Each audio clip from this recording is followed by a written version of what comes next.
నమస్తే రమగారు. నమస్తే జయ. రమగారు, ధర్మ సందేహాల్లో భాగంగా హ్మ్.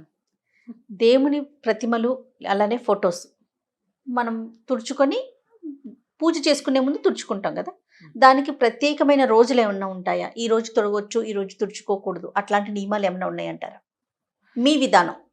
అంటే మామూలుగా మంగళవారం, శుక్రవారం కాకుండా దేవతా ప్రతిమలు తుడుచుకోవటం కానీ, పులికాపు పెట్టడం, వాటిని తోమి పెట్టుకుంటాం, శుభ్రంగా పెట్టుకుంటాం కదా. నెలకు ఒక్కసారి చేసుకుంటే బాగుంటుంది ఎప్పుడైనా. కానీ మంగళ శుక్రవారాలు కాకుండా, అమావాస్య కాకుండా చేసుకుంటే బాగుంటుంది. మామూలుగా మనం చేసుకునేది మామూలుగా ఫోటోలు అవి తుడవటం అంటే ఏం చేస్తాము, మొత్తం మందిరంలో ఉన్నవన్నీ తీసి బయట పెట్టి తుడిచి మందిరం ఒకసారి శుభ్రంగా తుడిచేసుకుని వీటిని కూడా తడిబట్టి పెట్టి తుడిచి మళ్ళీ బొట్టుగా పసుపు పెట్టి గంధం పసుపు బొట్టు పెడతాం. బొట్టు పెట్టి మళ్ళీ స్థాపిస్తాం, మళ్ళీ వెనక్కి పెట్టుకుంటాం. అవును కదా. ఒక గంటన్నర పడుతుంది కదా ఈ పని అంతా. బూజులు దులుపుకోటాలు ఇవన్నీ పడతాయి ఆ పనులు. నెలలో ఒక రోజు, నెలకు ఒక్కనాడు చేస్తే కొంచెం శుభ్రంగా కళకళలాడుతుంటే దుమ్ము పట్టిపోకుండా హారతి పొగలు, తర్వాత ఏమో ఈ అగరబత్తుల పొగలు అవి పట్టేసి బంకగా జిగురుగా అవుతుంది. నూనె కూడా అంత సరైన నూనె కాదనుకో, దీపారాధన పెడితే నూనె చూరిపోతుంటాయి, పొగ చూరిపోతుంటాయి. ప్రతి నెల వంటిల్లు బాగు చేసుకున్నట్టు, హాల్ బాగు చేసుకునేటట్లు ప్లాన్డ్గా చేస్తాను చూడు, అట్లా దేవతార్చనని కూడా బాగు చేసుకుంటే బాగుంటుంది. మామూలుగా ప్రతిమలు అవి ఉన్నాయనుకో, కొంతమంది దగ్గర ప్రతిమలు వాళ్ళకి మనం చెప్పక్కర్లేదు. ప్రతిమలు ఉన్న ఇంట్లో ప్రతిమలు పెట్టుకునే అలవాటు ఉన్న వాళ్ళకి చక్కగా పులికాపు పెట్టడం, దాన్ని తిరుమంజనం అంటారు. తిరువంజన సేవ, తిరువంజనం చేయటం అంటే నేను తిరుమంజనం శుభ్రంగా తోమటం అనమాట. చింతపండు, కాస్త ఉప్పు లేదా పాత చింతకాయ పచ్చడి అవి వేసి, మా ఇంట్లో మా వాళ్ళు అయితే గడ్డి కాల్చి ఆ బూడిదవుతుంది కదా, దాంతో చింతపండు నీళ్లు అది కలిపి పులికాపు పెట్టేవాళ్ళు. పులికాపు పెట్టడం ఒక పద్ధతి. ఈ పులి కాపు అంటే పులుపు ప్లస్ ఈ కాల్చిన బూడిద, దాంతో పాటే చేసేవాళ్ళు అనమాట. చేసి దేవతా ప్రతిమలు శుభ్రంగా తోమేసేసుకోవటం, చక్కగా మంచినీళ్ళతో తలతల్లాడిచ్చి పెట్టుకోవటం. ఎప్పుడైనా శుక్రవారం మంగళవారం పనికిరాదు, ఇది సాధారణ నియమం. అమావాస్య నాడు చెయ్యరు. మళ్ళీ ఏకాదశి ద్వాదశిలో అస్సలు చేయకూడదు. మంగళవారం శుక్రవారం కాలేదండి అంచేత ఏకాదశి అయినా చేయకూడదు. ఈ తిథి చూసి పెట్టుకోండి. ఈ పని చేయడానికి క్యాలెండరు ఏకాదశి ద్వాదశి కాకూడదు, మంగళవారం శుక్రవారం అమావాస్య ఈ 5 కాకుండా, ఈ 5 అంటే మంగళవారం శుక్రవారాలు వారంలో నెలలో 4 సార్లు వస్తాయి కదా, 4 రోజులు 8 రోజులు అవి పోతాయి. 2 ఏకాదశులు 2 ద్వాదశులు 12 రోజులు పోతాయి. 13వది అమావాస్య. ఇవి కాకుండా, ఇదే కాకుండా మీ ఇంట్లో పెద్దవాళ్ళకి ఏదైనా ప్రత్యేకమైన పద్ధతి ఉంటే, ఫలానా తిథిలో చేయాలన్న నియమం ఇంట్లో అమ్మమ్మలతో నాయనమ్మల దగ్గర ఉంటుంది, కనుక్కొని చేసుకోవచ్చు. ఓకే, అడిగి చేసుకోవటమే. అయితే ఈ పులికాపు పెట్టిన తర్వాత ఏం చేసుకుంటాం, మళ్ళీ అన్ని వెనక్కి పెట్టుకుంటాం కదా. ఈ పెట్టినప్పుడు ఏం చేస్తామంటే 2 విధానాలు చేస్తారు జయ. మామూలుగా మేం చేసే విధానం ఏంటంటే, గంధం కలుపుకుంటాం. గంధం అరగదీసి సాన మీద తీసి ఈ గంధం బొట్టు పెట్టి ప్రతిమకి, అప్పుడు దాని మీద కుంకుమ బొట్టు పెడతాం. నేను ఒకరి దగ్గర చూశాను, కుంకుమలో కొద్దిగా ఆవు నెయ్యి కానీ నువ్వుల నూనె చుక్క కానీ కలిపి రంగరిస్తారు, అది పెడతారు. కుంకుమ పెట్టాలంటే నూనె చుక్క వేయాలి అందులో, అప్పుడు కుంకుమ రాలిపోకుండా ఉంటుంది. ముదురు రంగులో అలా బొట్టు చక్కగా మెరమెరలాడుతూ ఉంటుంది. నేను చూసాను. ఈ 2 పద్ధతులు చేస్తారు. గంధం పెట్టి బొట్టు పెట్టడం మామూలుగా మా ఇళ్లలో మేము చేసుకునే విధానం. పటాలైనా ప్రతిమలైనా కూడా గంధము పైన బొట్టు. ఈ గంధం సాంది లేవండి అంటే, గంధాల డబ్బాలు కొనుక్కుంటాం కదా, అష్టగంధము అవి కొద్దిగా కలపండి. గంధం కొంచెం కలిపి గంధపు చుక్క పెట్టడం, దాని మీద కుంకుమ అతితే చక్కగా కుంకుమ రాలిపోకుండా ఉంటుంది. చక్కగా చూడ్డానికి బాగా అతుక్కుంటుంది. గంధము కుంకుమ 2 అర్పించిన ఫలితం కూడా లభిస్తుంది. ఇవి 2 పెట్టుకోవటం, ఇట్లా చూడగానే ఒక తృప్తి కలుగుతుంది. అలా ఇప్పుడు మందిరం శుభ్రం చేసుకున్నాక పువ్వులు, నిర్మాల్యాలు అవి రోజు పెట్టిన పువ్వులు కొన్ని పటాలు వెనక్కి పడిపోయి, వాటి వెనక్కి పడిపోయి అలా ఉంటాయి. వాటన్నిటిని క్లీన్ చేసేస్తూ ఉండండి. వాటిని ఎక్కడ పెట్టొచ్చు రమ్మగారు? పువ్వుల నిర్మాల్యాన్ని మామూలుగా మనకి పువ్వుల కుండీలు, పువ్వుల చెట్లు ఉంటే వాటి మొదళ్లలో వేసేసుకోవచ్చు. ఇంకో పని చేయొచ్చు. ఇప్పుడు మన మొక్కల్లో ఎరువులకి అవే కదా, సేంద్రియ ఎరువులు అవే కదా వాడుకుంటున్నాము. రోజు ఒక కవర్లో వేయడం, బాగా 3-4 గుప్పెళ్ళు అయిపోయిన తర్వాత ఏదైనా పెద్ద కుండీలో అడుగున పడేసి పైన మట్టేసేసేయండి. మన ఇంట్లో వెనకాల పెరళ్లలో స్థలాలు ఉంటే కనుక మొక్కల్లో వేసేసేయచ్చు. నిర్మాల్యం ఇన్ని పువ్వులతో పూజ చేసామనుకో, నిర్మాల్యం డిస్పోజ్ చేయలేకపోతాం. అవును. ఈ పువ్వు నిర్మాల్యం అంటే, పూజా నిర్మాల్యం ఎలా ఉంటుందంటే, ఇవాళ పూజ చేస్తే రేపొద్దున తప్పకుండా నిర్మాల్యాన్ని తొలగించాలి. అలా ఉంచకూడదు. నిన్నటి పువ్వులు ఇవాళ ఉంచకూడదు. అది నియమం.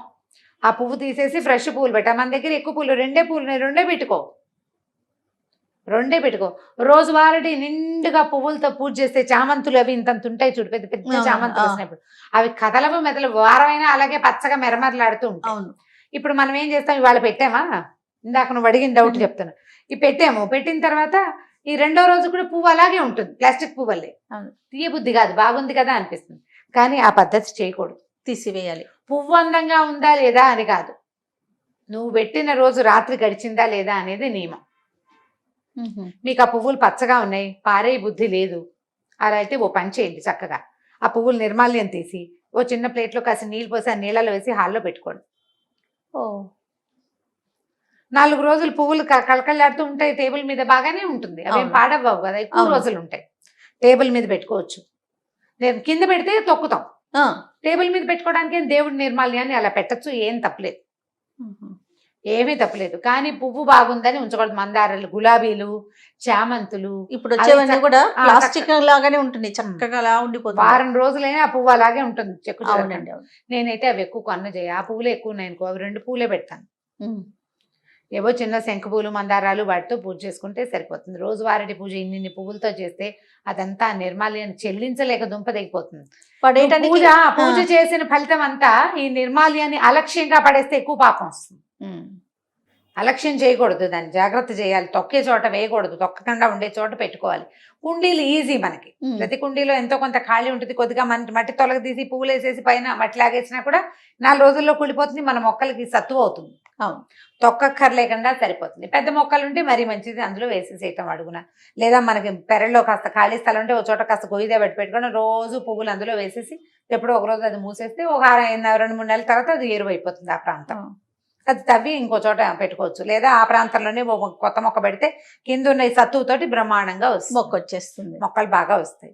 ఇలా ప్లాన్ చేసుకోండి. నిర్మాల్యాన్ని మాత్రం ఉంచకూడదు. దేవతా ప్రతిమలు క్లీన్ చేసుకునే విధానం కూడా ఇదే పంధ. దాంట్లో ఇంకా వేరే అమెండ్మెంట్ సాధారణంగా అయితే ఏమీ ఉండవు. మనం జాగ్రత్త వహించవలసిన 2 ముఖ్యమైన విషయాలు ఏంటంటే, పండక్కి మామిడాకులు, పువ్వులు, తోరణాలు కడతామా, కట్టి 4 రోజులు ఎండిపోయేవి అక్కడే ఉండేలాగా చేయబోకండి. 2వ రోజు తీసేసేయండి, లేదా 3 రోజులు ఉంచాలనుకుంటే 3 అయ్యాక 4వ రోజు తీసేయండి. శుక్రవారం, మంగళవారం తీయకూడదు, మనకు సాధారణ నియమాలు ఉంటాయి, అందరి ఇళ్లలోనూ ఉంటుంది. శనివారం నాడు తీసేయండి, శనివారం తీసేస్తే సరిపోతుంది కదా జ్ఞాపకంగా. ఇప్పుడు వాకిలి గుమ్మాన్ని కట్టింది కూడా నిర్మాల్యమేనా అనేది ఒక ప్రశ్న. గుమ్మాన్ని కట్టింది నిర్మాల్యమని భావించవలసిన అవసరం లేదు. కానీ ఈ రోజుల్లో వాటిని కూడా పారేయక్కర్లా. మనం మామిడి మండలు అవి ఉంచుకుంటే ఈ పువ్వులు ఎక్కడైతే పడేసుకుంటామో, కుండీలో వేసుకుంటాం, మామిడిగా ఆకులను కూడా నలిపేసి అందులో పడేసేయండి. కిందది తొందరగా ఎరువు అవ్వడానికి పైన ఉన్న ఎండుటాకులు యూజ్ అవుతాయి. బంతిపూలు అవి పడేస్తే లాస్ట్ ఇయర్ మాకు 3 బంతి మొక్కలు వచ్చినాయి.